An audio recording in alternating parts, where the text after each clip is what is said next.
Hi everyone, Sean here from the SciFi Model Guy, and welcome to Chapter 2 of the AMT 172 build series of the Deep Space Nine Rio Grande Runabout. That is a mouthful to say. So a lot of little things packed into this one, folks. A lot of small sections. We're talking about wiring the nacelles, wiring the impulse engines, hooking up the sensor array and how we're lighting that. So a lot of little things, some color choice stuff, etc. Now, I do owe you an apology. The section where I talked about how I wired up the sensor array area is missing. I must have deleted it or something, so I'll make sure to cover that in the grand finale video that's going to be recorded here in a couple of days. So that's it, everyone. Very short intro for this. I am probably out of town as you're seeing this, so I'm recording these things ahead of time. So no viewer mail for this one and probably the week after that. So I do apologize. However, there is some neat stuff to show you. We've got some more updates about the Munsters haunted house. We've got some stuff from Jody, got some stuff from Ian coming in. And so a lot of more pictures from you, and hopefully some new additions as well. So don't forget, it's the sci-fi model guy at gmail.com.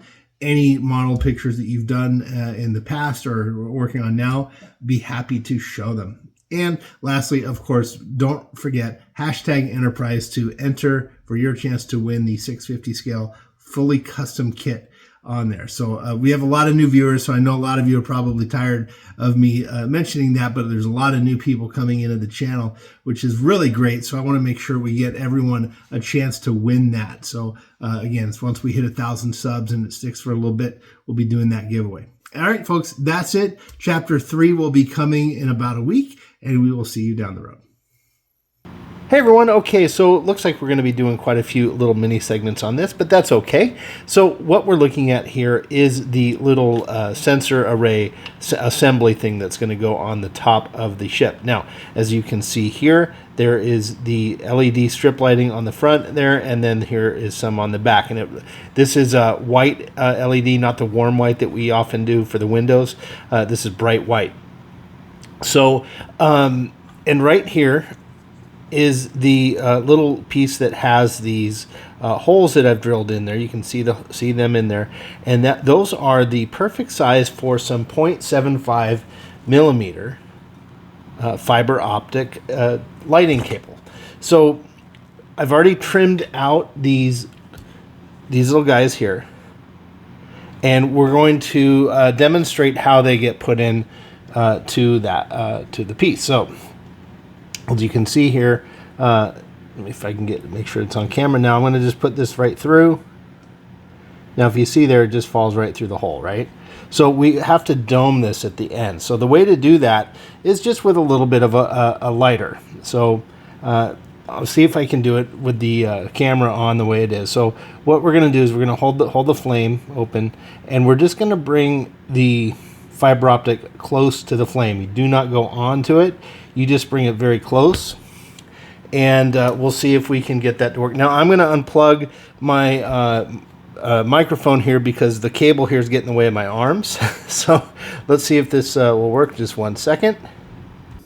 Okay, so 2 times now I was recording, or thought I was, and I wasn't. So taking a third crack at this. So let me get the old lighter out again, and we'll just do one more demonstration of this. So there it is, a little bit of a dome. Don't need that much, and you could bring it about a ½ inch from your flame, and it should work. So, and then I'm going to test it here. It's not going through, so it's perfect. Then we're just going to lift this up, dip it. There we go. It's in some clear red, and then off screen I have a little bit of styrofoam here that I'm just poking these guys in so that I don't have to lay them down onto a paper towel and wipe off the paint. But essentially that's it. So I've got these 2 guys are going to be red, and then we'll do some other colors for the 10 lights that are in here. Most of these will be red, but we'll have some yellow and blue, orange, just to mix it up a little bit. So we'll be right back, and then we will plug this in and fire it up and see what happens. Be right back. All right, everyone. So the fiber optics are now in place, and here is what it looks like here. So you can see there are the lights. I've got a little clear one on the top and the top left, bottom right, and then blue on the bottom left, top right, and then these ones in the circle are supposed to be red. It looks like I wiped a little bit of them off when I put them in. I probably should have let this dry a little bit longer, but oh well, I will have to just go back and redo that. So I'll just go ahead and pop this in there. But I mean, when I say redo that, I'll just pop it with a little brush on there. It should be fine. So put it in there, and I'll just turn it on. And let's turn this off. So there you go. And it looks really nice. I think so anyway. It's very bright on this camera, but to the naked eye, this is really, really nice. And this is the kind of cool stuff that these fiber optic wires can do for you. Whoops. What happened here? There we go. It's just the little connection I have on the wires a little loose. But yeah, there you go. So this is going to add a neat little nuance to the build. And let's turn it around here and this is what it looks like from in there. Let me turn. Whoops. Hello. Drop that in there pretty good. Okay. So there we go. And then there's the back one. There's the yellow. These are actually both red. One of them's coming out yellow on the camera, but it's showing red to me. But yeah, so these are really neat little things you can do with the fiber optics. So and then let's turn this off so I don't fry anything. And then we'll finish talking about this and then wrap it up. Okay, so right here, now this is painted already. This is a kind of a dark gray. I think it's UN Navy medium gray on the Tamiya. I'll have to find the can and get the number for that for you. And apologize for my dirty fingernails here with the paint and everything. But there they are. It's just the fiber optic cables. It's about 3/4 of an inch long. And they just stick out, and they're long enough to catch the light from that's just coming in from these little LED strips there, and as you can see, they light up just fine. And then to secure them in there, I just used a little bit of solar res. Let's see here. This one's actually easier to see. You can see that goop. Get out of here. You can see the wire. I just kind of glooped it on there, and then got it with the UV light there to secure it and get it all dried up, and now they're not going anywhere. So that's a really cool thing. So yeah, I'm just gonna dab these with the brush on that round. I want those nice and red, and then the middle one's yellow. So kind of a cool feature. All right, guys. So I'll go ahead and secure this on and glue it, and then after that we'll put some tape, masking tape on the inside of this. And that way it won't get any spray, and then we'll go through with a fine brush at the end of the whole process, and we'll paint these little details in there. There's a lot of little things in there that we can paint with some silver or some aluminum just to bring out some neat little detail on there and be kind of creative with that. So that's one of the things I really like about this kit is with all these little minute details, you can really go crazy with the little brushes of aluminum and wire and copper and get some really cool stuff going on. So all right, guys, we'll see you just in a moment with this part all assembled. All right, everyone, the sensor assembly is complete and lit, and everything is working just right. So we've got some multicolored lights here. We've got some blue and white on the side, and then red, kind of like on the revolver thing with a yellow center. It's kind of hard to see on the camera. If I bring it close, you can see it a little bit cleaner. And then on the back, we've got a couple of lights there as well. So this is again really cool. Pretty thrilled with how this came out. So we do have a couple of little light leaks to deal with here. You can see they're just right at the seam. That's pretty much anticipated. A little bit there as well. Not anything we can't handle with some putty and just painting it over. So yeah, this part's all done. So what we'll be doing is, since this part is painted in here with that gray, with that base color that we wanted, I'll just put some masking tape over there just to kind of stuff it in there and fill that, and then over these lights there. And then we'll go ahead and paint this bad boy up and attach it to the main hull. So, and here's the wire coming out just out of one side, nice and neat with that canal that we dug, and it's looking good. All right, see you in the next segment. Okay, everyone, so let's talk a little bit, just briefly, about the masking. So we have here the mask is set into these warp engine intakes right here, and there's just one little bit here that I have to do, and I just wanted to demonstrate that. So here is the little bottle that we've been talking about the whole time, that you can get about a dozen of these for about $7 or $8 off of Amazon. And in here we have the liquid mask here, SPAC sticks, and it's pretty good stuff. Now, these pieces have not been primed or light blocked or anything. The masking, I thought it would be better just to do that ahead of time, and then we can go ahead and prime and light block and do all that stuff. So these here are the impulse intakes right here, and then here's the back. This is the impulse exhaust. So this is going to be like the red part that you see on the ship, and we're just going through here with this little needle thing, sorry, and this is it right there. So this is a really neat technique that I'm sure a lot of people have used, but you know, I thought of it. I'm sure many other people have. So you just put that little top back on there, and then just leave it upside down like that, and I'll store it away in a dark place upside down so that it's ready to go. Now, I didn't put too much in there because it's very hard to get this stuff into the bottle, but a little bit goes a long way, so you don't really need to use that much. So and if it does clog up, it's thin enough you can just use a needle and bore it out and use it again. But it's a really neat technique to get the liquid mask in there. So just thought we'd show that real quick, and don't know where in the video this is going to turn up because it's a short segment, but there you go. Okay. All right, everybody. So we're back at it here in the shop. It's been a minute since I've been out here, to be honest. So I might be a little bit clumsy here with the presentation. Got to be honest. So anyway, here we are with the Runabout. And as you can see here, there has been a lot of work done on this. So instead of just kind of meandering along and just guessing at it, we're going to go through this step by step and talk a little bit about each piece and what we've done so far.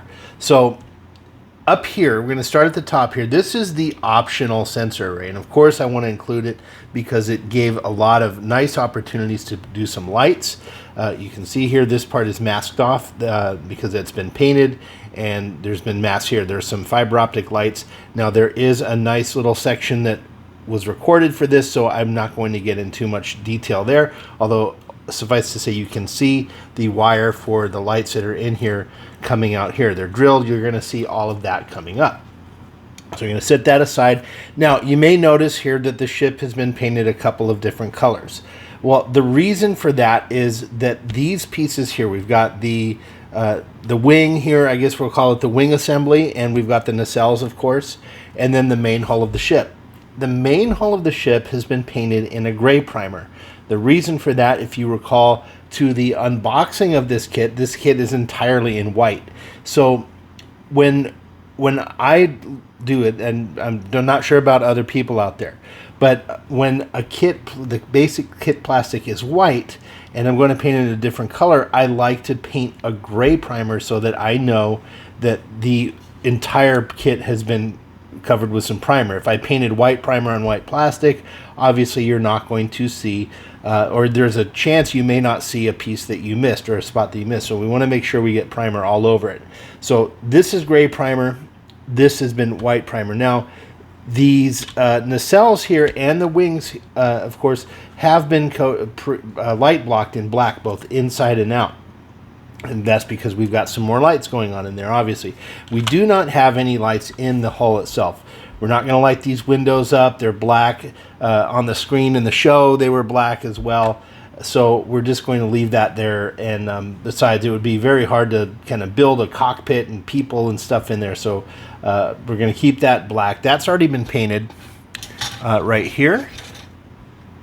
These are the windows here. So we painted the inside of them so that the outside remains that nice glossy sheen to it. So we just paint the inside, and I just did that with the black matte primer and a couple of coats of that, and it's good to go. And there's no lights back there, so we're not going to have any light spots or light leaks. It should come out really nice. And because we painted on the inside of it, I put it away too early, because we painted on the inside, then it's not going to have a problem when we apply the glue. Okay, so lights are going to, we do have some lights in the wings and in the nacelle. So let's do this. We'll take away the nacelles here. We'll look at the this wing here. I actually will point out something here. There's a little lesson that I learned. Oh, and by the way, the bottom of the ship here has also been painted in gray. So here's that base color we were talking about, and here's the primer color.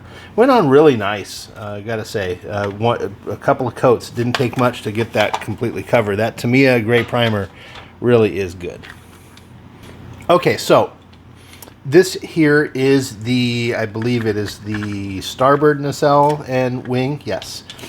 So, we're going to put the nacelle aside here and talk just about the wing assembly. The wing assembly actually has 1, 2, 3, 4 pieces to it. There are these 2 pieces here that you can't really see it, but they're just in this little triangle shape that go right there, and one right here. And these are the impulse engines. So this part here is the intake, and it's kind of like a grid format. Maybe if I'll try to remember to throw a screenshot up right here. So as you can see, the intake of the nacelle is kind of this grady color. Now I'm going to do that like a yellow color. Now the plastic here has been light blocked, but the inside part of this right here, this is where the lights are going to show. This has some magic mask on there, liquid mask, I'm sorry, right here. So we covered that up, and we did go ahead and use the cool technique of using one of these little bottles there. So yeah, liquid mask is there, and then when we're all done and painted, we'll just peel that right off, and then we'll apply some clear Tamiya yellow in there, or orange, maybe a mixture of orange and yellow, not quite sure yet, to get a nice little color there. Inside of here, we've got 2 sets of LED strips. So there's a section of 3 here and a section of 3 here. So this section illuminates the intake, and this part illuminates the exhaust. So there's just 2 sets of 3. They are sitting on some sprue, and if you all recall, I definitely recommend when you're cutting these pieces off, save all your sprue, save everything until you are finished with the model, because again, there might be a little piece on there that you didn't see, or you have opportunities like this where a piece of sprue actually helps to mount some of the light and angle it correctly. So I've got that going. So 3 there, 3 there, they light up, and this is straight white. It's not warm white, it's straight white LED strip. And they've been connected here, already wired up and tested, and they're ready to go. So here's the wires coming out. This part is going to go into the main hull. On this side here, we have this little bit. This is the this is the impulse engine, and right here, this little slit right there. Let me get a better pointer. Right in here, that's liquid mask. So that's going to be painted Tamiya red, and then some darker gray here, you know, accent colors and such. Probably done hand brush on that part. And then once that gets connected, I dropped something. Sorry about that. The little wire here disconnected. I haven't soldered this together because we're going to have the wire come up from the nacelle, so which I was about to talk about. So we've just got it kind of wrapped around here, kind of loosely. So there we go.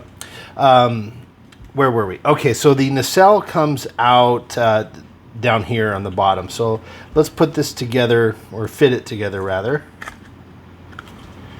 So there we go, and the nacelle is going to go down there. Now this is the nacelle that goes here, and it's just going to fit like that. Now, as you can see, there's a bunch of wires coming out here, so we're going to talk about that in just a quick second. So it'll be like that. And then on the nacelles themselves, let's go to that. We'll talk about this mess in a second. Now, let's zoom in. Okay. Wait for the camera to stop shaking. All right, so inside, let's talk about how these nacelles are set up. Now, we're zoomed in, and back here we have a 3020 SMD. Now, a lot of other times I was a big fan, or I still am, I'm a big fan of the 0805 SMDs, and these are the 3020. The 3020 are a little bit bigger.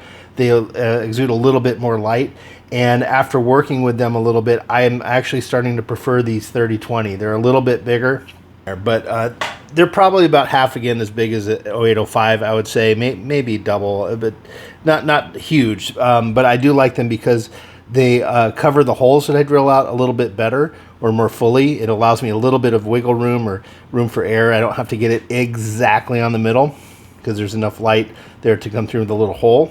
And it seems to take the solar res that we use to apply that a little bit better. So now back here, this is a white, the 3020, sorry, and that's just for this little white nav light that's going to go here.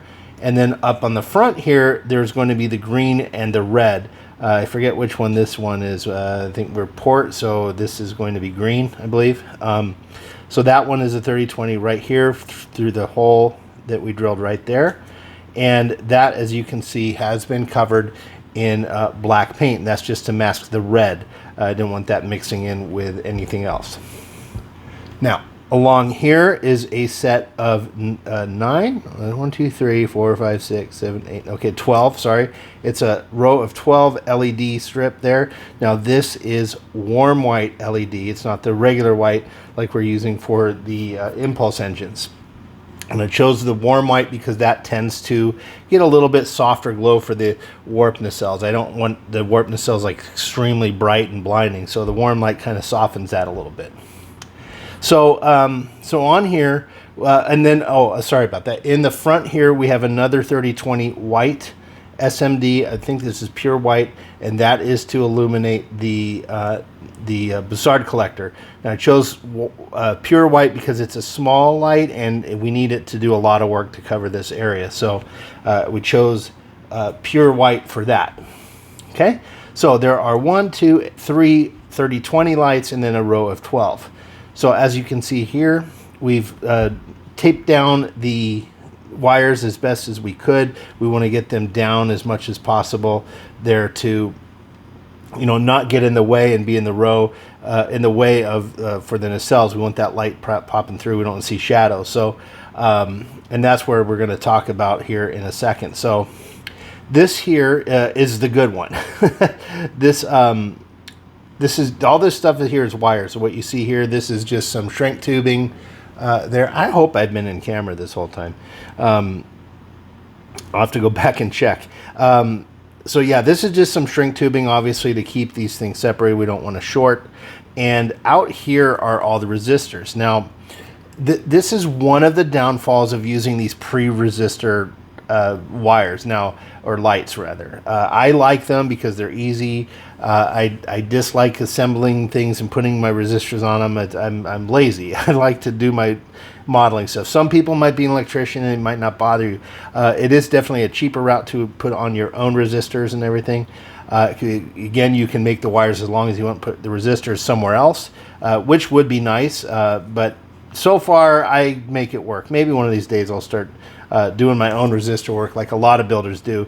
I'll probably end up there, to be honest, because I've watched some of these more advanced YouTube modeling channels, and these guys are like electronics wizards. So hopefully maybe one day I can get there. But right now I'm still kind of a beginner. I'm guessing you out there are probably around the same skill level as I am. And I just thought a spider landed on me. It was just a piece of fluff. It came down like this. I thought it was a spider coming to say hi. But anyway. Okay, so all of the resistors here are out of the nacelle. And that way we, lessen the chance of little shadows showing on the windows or the clear part here. I didn't do that with the first one. So I'm going to zoom out some so I know that we stay in camera here. Now this one's going to be ugly, everybody. So yeah, when I did this one here, I wasn't really thinking, And so I just started putting these down, and I didn't think, I was putting one at a time. I'm like, oh, put the resistor there, put the resistor there.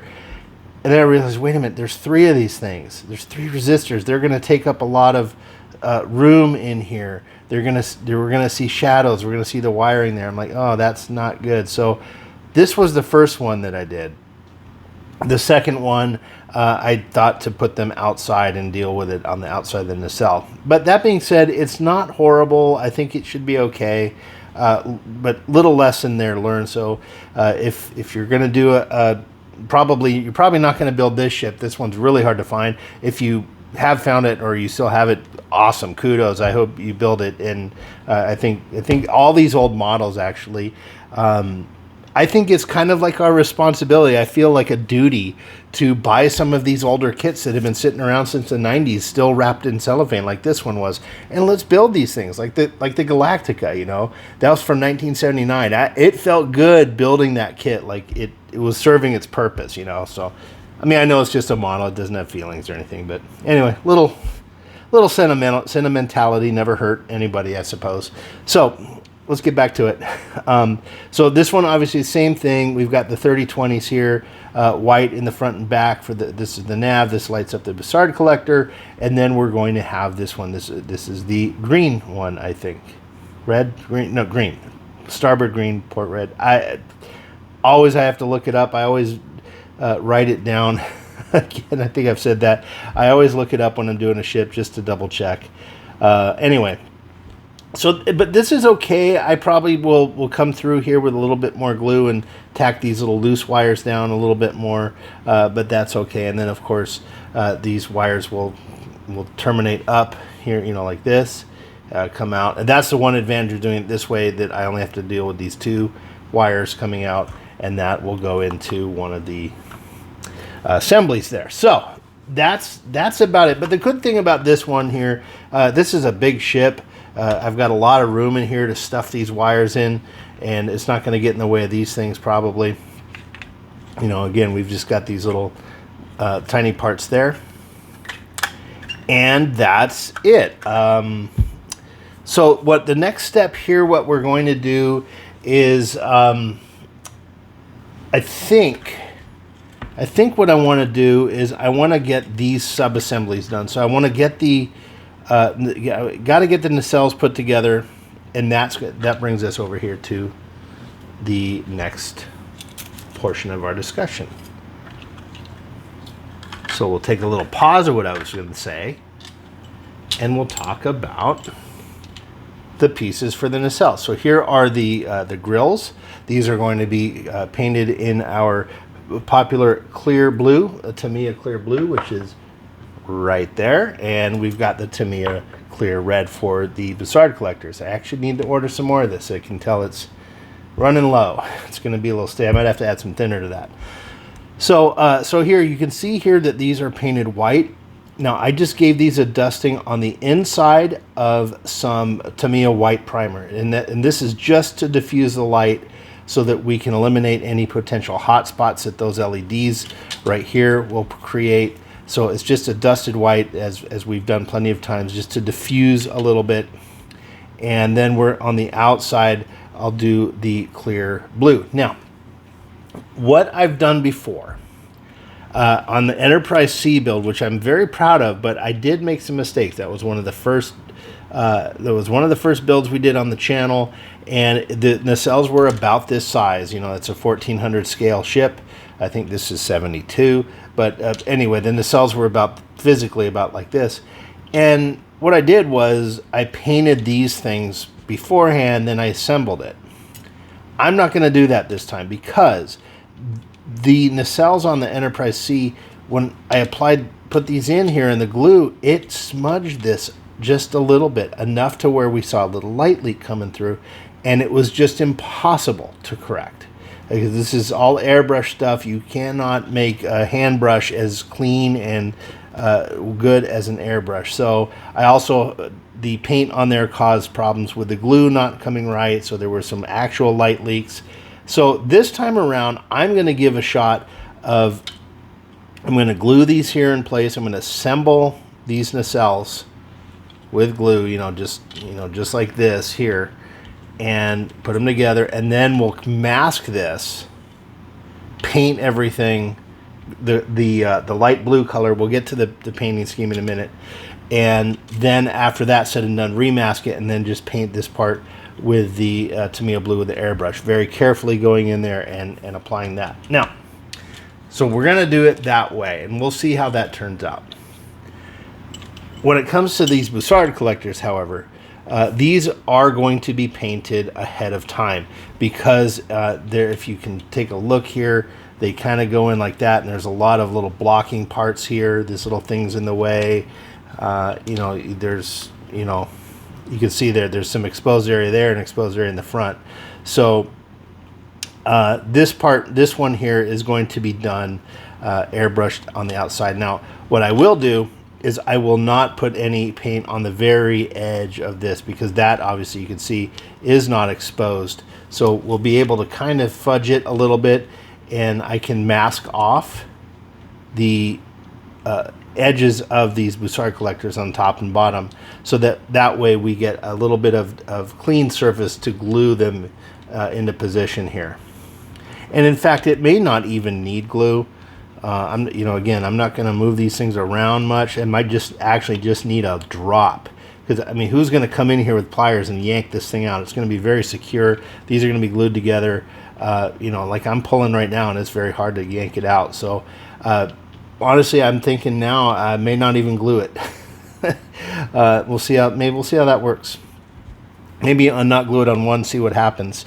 I'm not against experimenting. Again, like especially for this one, this is going in my personal collection. I'm not building this for anyone. So these are the chances I have to do a little bit of experimentation, because if I mess up on it, I don't care. It's sitting on my shelf, And if I have it on the background here, you guys aren't going to really notice it from 6 feet away. And it presents an opportunity for us to learn. So that's going to be the plan there. So we'll be assembling these completely dry, getting that, not completely dry, unpainted rather, sorry. Then doing some mask work, and then painting them over. Okay. All right, so let's talk a little bit about some paint schemes. Now in front of me here are the 3 main colors that are going to be used for this kit. The base color of the ship is going to be this one. This is the light blue Tamiya AS5. Now this is my go-to for quote-unquote modern or recent Federation ships. It's a little bit gray, it's a little bit blue. I just think it personally, it goes with that scheme. To me, this is what I like. So I think it works. It's a nice blue color. I painted the Defiant in this, and it just seems to be like that Federation gray blue thing. Over here we just have kind of a neutral gray here. This one is AS7 neutral gray US Air Force, and there's a lot of Tamiya grays that are practically the shade. You can probably interchange 3 or 4 different variations of this, and your eye probably wouldn't pick it up. So just any neutral gray that you can pick that maybe goes good with this blue, so I'm picking these 3. Now these 3 are kind of neutral, they're kind of dull. You all know me, I like subtle, and they kind of blend in together a little bit, and they're all similar tones. So this is a light gray here. This is AS16. It's a really good gray. You can even probably paint the Enterprise this. It's a good basic starship gray color to use. I usually keep a can or 2, and this one's getting a little empty. But so yeah, base color here. This one's for accents. We've already actually painted the inside of the sensor thing here. I'm not going to take the paint off because I got this nice and masked, but the inside of that is painted with this, so it's a nice little dark gray accent color. And then this one for the light one. So what we're going to do with this is we're just kind of randomly go through. I may look at some screenshots and stuff, but on something like this, I kind of like to wing it a little bit, maybe give my own spin, what looks cool. I'll definitely look at the screen. I don't want to go overboard with it, paint every panel a different color. We don't want to keep it a little bit simple, but if you can see here, there are a lot of opportunities here tons of panel lines on this thing. It gives us a lot of opportunities to give little accents and stuff, and there's all these little neat ridges and raised areas and sci-fi stuff, you know, to do all kinds of cool stuff. So we're really going to paint this one up and make it cool. Now, the last part of this video, this is probably going to be the end of the video, but knowing me, I might add a section, I don't know. But one of the things, I may have mentioned this in the unboxing, is that for here, I've made the decision that I'm going to rough this one up. I'm going to weather this ship. I'm going to put it through its paces. She's going to be a little beat up, a little banged around, maybe some phaser strikes, some scars, maybe even a gash or two in the hull. I might get the Dremel out and give it a gash like it's been through a battle, which I think is cool, because in the show, if you're familiar with the Deep Space Nine show, toward the end of the series, they were involved in the Dominion Wars, and I don't think they showed it, because by the end of the series, it was pretty much the Defiant was like the hero ship, but I do know that the Runabouts did take some role, and I think they lost a couple and such, but it's in my opinion, like in the show, these things would have been involved in the war. They would have gotten in a couple of scrapes, a couple of battles, and as the war dragged on, there's a lot of ships coming into Deep Space Nine for repairs, so Chief O'Brien there probably wouldn't have had enough time to really make these ships all spick and span and shiny. You'd have to, get the popsicle sticks and gum together, hammer them together, get them back out, get those birds flying again as quickly as possible, so you wouldn't have had time to paint them and make them pretty, which that's the thing I want to go to, is just make it a little bit grungy, a little dirty, a little lived in. And while I do love Star Trek, especially like the Next Generation, the ships, they were a little clean. You know what I'm saying? Like, they were just, you got Star Wars on one hand, it's dirty and grimy and frayed wires showing, and then you've got Star Wars as a complete opposite of that. So I want to kind of go somewhere in the middle, and I've decided this is going to be the Rio Grande, and she's gone through some scrapes, a little bit of battle. So I think that'll add some neat character, give us a chance to practice some weathering techniques, and just give this one a little bit of a backstory. So I just thought that would be pretty fun to do. Anyway, all right, everyone. Well, man, we yammered on quite a bit there, but there was a lot to go over. As you can see, I've done a lot of work here off camera, and I just kept going and decided, hey, you know what? We're gonna talk about this just all in one shot.